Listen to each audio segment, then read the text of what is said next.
Hello दोस्तों, आज discuss करेंगे हाई ब्लड प्रेशर के क्या कारण होते हैं। ज्यादातर लोग कॉमनली हमें पूछते हैं कि सर मेरा ब्लड प्रेशर ज्यादा है, क्या कारण है? मैं यंग हूँ, मेरे को कोई व्यसन भी नहीं, कोई प्रॉब्लम भी नहीं है, तो क्यों मेरे को हाई ब्लड प्रेशर हो रहा है? क्या इसके कारण है? इसको डिस्कस करना जरूरी है। हमने ऑलरेडी हाइपरटेंशन पे बहुत सारे वीडियोस का एक पूरा चैनल हमारा ब्लड प्रेशर पर है, पर बेसिक कारणों पर हमने डिस्कशन कभी भी नहीं किया, इसलिए आज इस टॉपिक को एक अलग तरह से कवर करेंगे ताकि शॉर्ट में आपको ये पता चल जाए कि क्या क्या इंपॉर्टेंट फैक्टर्स होते हैं जिसकी वजह से हाइपरटेंशन होता है और ये प्राइमरी और सेकेंडरी हाइपरटेंशन में क्या फर्क होता है, ताकि आपको ओवरऑल ये डिफरेंस भी समझ में आ जाए और ये कॉन्सेप्ट के बारे में भी एक अंडरस्टैंडिंग डेवलप हो। टॉपिक पे जाने से पहले जो लोग हमारे चैनल पर नए हैं उन्हें रिक्वेस्ट करूंगा कि चैनल को सब्सक्राइब करें, वीडियो को लाइक करें, शेयर करें, फॉलो करें, कमेंट करें, पूरा देखें। टॉपिक इंपॉर्टेंट है इसलिए इसे अंत तक देखिएगा, शॉर्ट में ही डिस्कशन करेंगे। चलिए शुरू करते हैं ये इंपॉर्टेंट वीडियो।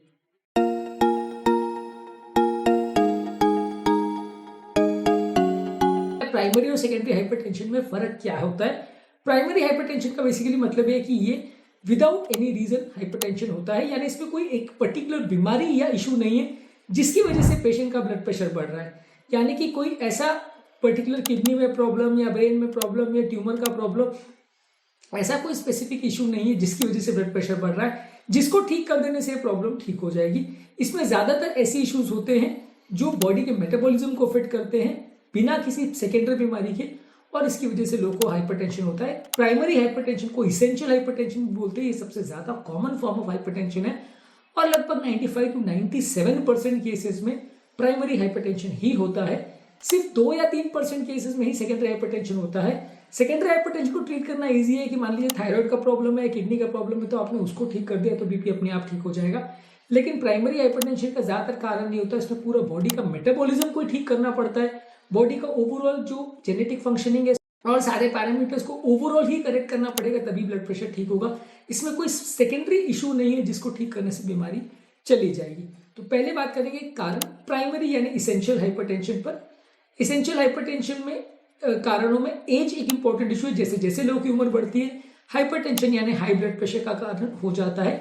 उम्र के साथ लोगों की नलियां हार्ड होते चली जाती है, इसकी वजह से ब्लड प्रेशर बढ़ता है।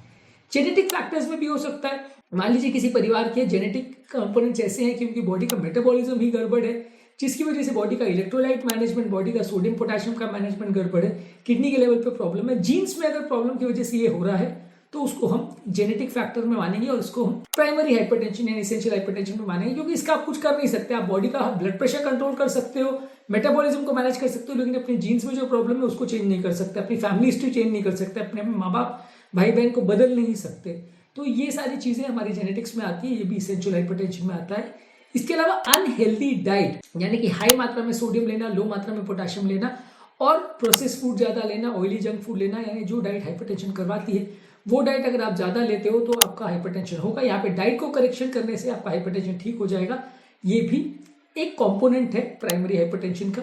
इसके अलावा जो लोग रेगुलर एक्सरसाइज नहीं करते यानी फिजिकल एक्टिविटी नहीं करते तो इससे भी वजन बढ़ता है और इससे भी लोगों का हाइपरटेंशन बढ़ता है। जितना ज्यादा आदमी एक्सरसाइज करेगा उतना हाइपरटेंशन कम होगा, जितना कम करेगा उतना ज्यादा होगा। इसलिए लैक ऑफ फिजिकल एक्टिविटी भी एक इसेंशियल हाइपरटेंशन का इंपॉर्टेंट कारण है। अगला इंपॉर्टेंट कारण है ओबेसिटी यानी वजन ज्यादा होना। यदि किसी व्यक्ति का वजन ज्यादा है तो वैसे व्यक्ति को भी हाइपरटेंशन ज्यादा होगा, क्योंकि ऐसे व्यक्ति को BP, sugar, cholesterol, heart attack, लकवा, ये सारे प्रॉब्लम्स बढ़ जाएगी और ये सारे प्रॉब्लम्स आपस में काफी हद तक इंटररिलेटेड होते हैं, जो कि ओबेसिटी या मोटापे से रिलेटेड होते हैं। तो मोटापा ज्यादा होना भी इंपॉर्टेंट रिस्क फैक्टर है आपके हाइपरटेंशन के होने का। इसके अलावा यदि आपको कोई व्यसन है, जैसे आप स्मोकिंग करते हैं, तंबाकू खाते हैं, तो वैसे व्यक्ति को भी नलियों का डैमेज होने की वजह से हाई ब्लड प्रेशर हो सकता है या हाइपरटेंशन हो सकता है। वही कोई व्यक्ति का अल्कोहल भी बहुत ज्यादा मात्रा में लेता है तो हेवी ड्रिंकिंग करने की वजह से भी बॉडी का ब्लड प्रेशर चेंज होता है और इससे भी हाइपरटेंशन होता है। अब ये स्मोकिंग, ड्रिंकिंग, अल्कोहल ये प्राइमरी हाइपरटेंशन के कॉजेज में आती है, ये सेकेंडरी हाइपरटेंशन नहीं है, क्योंकि भले ये अल्कोहल लेने की वजह से या कोई स्मोकिंग करने की वजह से हुआ है और इनको बंद करने से हाइपरटेंशन चला जाएगा, लेकिन सेकेंडरी हम तब वर्ड यूज करते हैं जब किसी और बॉडी की बीमारी की वजह से ये हुआ है या बॉडी में कोई सिस्टम डैमेज हो गया इसकी वजह से हुआ है। तो ये सब चीजें जो है प्राइमरी हाइपरटेंशन में जो मेटाबॉलिक प्रॉब्लम्स है उससे रिलेट करती है। इसके अलावा यदि आपको मानसिक तनाव भी बहुत ज्यादा है, मेंटल स्ट्रेस बहुत ज्यादा है, तो इससे टेम्पररी या थोड़े समय में परमानेंट हाइपरटेंशन हो सकता है। जिन लोगों को लंबे समय तक बहुत ज्यादा मानसिक तनाव होता है उनको हाइपरटेंशन ज्यादा देखने को मिलता है।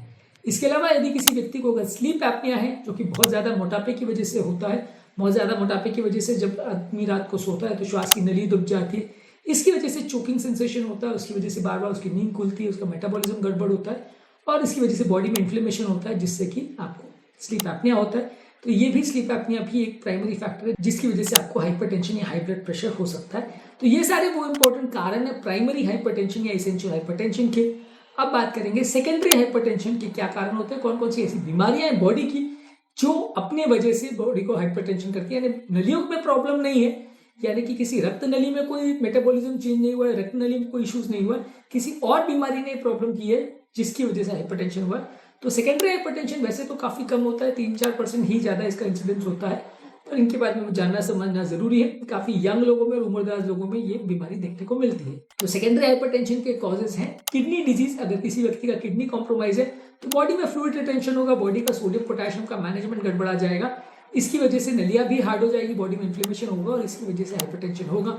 तो किडनी की बीमारी की वजह से सेकेंडरी हाइपरटेंशन होता है। यदि किडनी का प्रॉब्लम है और खासकर किडनी की नलियां अगर सिकुड़ी हुई है, रीनल आर्टरी स्टेनोसिस है, तो ये एक इंपॉर्टेंट कारण होता है हाइपरटेंशन का, जहां पे उसका ट्रीटमेंट करने से ब्लड प्रेशर को कंट्रोल करने में काफी मदद मिलती है और किडनी की बीमारी को आप करेक्ट करोगे तो बीपी अपने आप ठीक हो जाता है।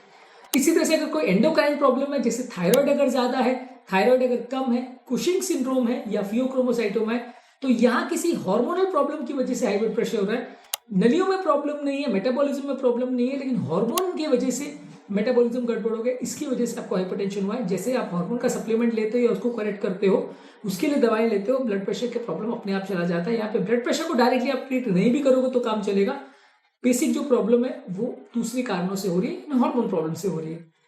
इसके अलावा कुछ ऐसी दवाइयां हैं जैसे ओरल कॉन्ट्रासेप्टिव, कॉर्टिकोस्टेरॉइड्स और non steroidal anti inflammatory drugs, यानी कि पेन किलर्स, इनकी वजह से भी लोगों को हाई ब्लड प्रेशर हो सकता है। यहाँ पे ये हाई ब्लड प्रेशर जो है इन दवाइयों के साइड इफेक्ट की वजह से हो रहा है। जैसे आप इन दवाइयों को बंद करते हो ब्लड प्रेशर अपने आप चला जाता है, तो ये भी सेकेंडरी हाइपरटेंशन में आता है।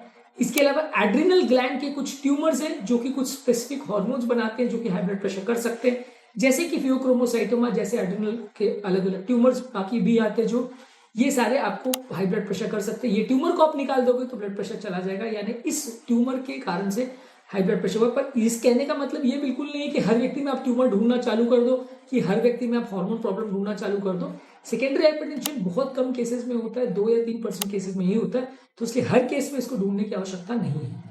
इसके अलावा अगर किसी व्यक्ति को कोई ब्लड वेसल की डिफेक्ट हो, जैसे कंजेनिटल स्ट्रक्चरल हार्ट डिजीज हो या नलियों में रुकावट हो जैसे कोआक्टेशन ऑफ एओर्टा, इसकी वजह से भी अपर बॉडी का ब्लड प्रेशर बढ़ सकता है। मेन नली में जब अगर रुकावट होती है तो उसकी वजह से हार्ट को ज्यादा हाई प्रेशर जनरेट करना पड़ता है ब्लड को नीचे तक पहुंचाने के लिए, इसकी वजह से भी हाई ब्लड प्रेशर हो सकता है। तो कोआक्टेशन ऑफ एओर्टा या एओर्टो आर्टराइटिस में भी हाई ब्लड प्रेशर हो सकता है। और लंबे समय तक कोई व्यसन करने से, जैसे लंबे समय तक अल्कोहल लेने से, लंबे समय तक स्मोकिंग या तंबाकू लेने से आपकी नलियां परमानेंटली डैमेज हो जाती है और इसकी वजह से भी हाई ब्लड प्रेशर होता है।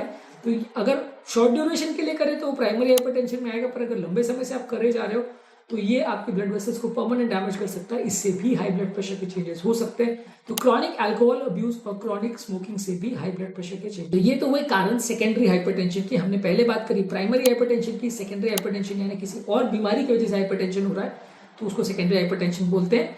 ये समझना और उसके डिफरेंस को मैनेज और मेंटेन करना जरूरी है ताकि ओवरऑल एक अंडरस्टैंडिंग डेवलप हो पाए और आप हाइपरटेंशन के कारणों को समझ पाओ। इनमें से हर व्यक्ति में कोई ना कोई कारण या बहुत सारे कारण साथ में इन्वॉल्व हो सकते हैं। इन कारणों को यदि आप समझ पाएंगे तो अपनी बीमारी को बेटर वे में समझ पाएंगे और उसको अगर करेक्ट करेंगे तो ब्लड प्रेशर के लिए दवाइयों की जरूरत अक्सर नहीं पड़ेगी। उम्मीद करूंगा कि आज के टॉपिक में कुछ नई बातें जानने को मिली होगी। हमने लो ब्लड प्रेशर के कारणों पर और सेकेंडरी और प्राइमरी हाइपरटेंशन के कारणों पर डिटेल वीडियोस भी किए, इनको भी जरूर चेकआउट करें। टॉपिक एंड करने से पहले जो लोग हमारे चैनल पर नए हैं उन्हें रिक्वेस्ट करूंगा कि चैनल को सब्सक्राइब करें, वीडियोस को लाइक करें, शेयर करें, फॉलो करें, कमेंट करें।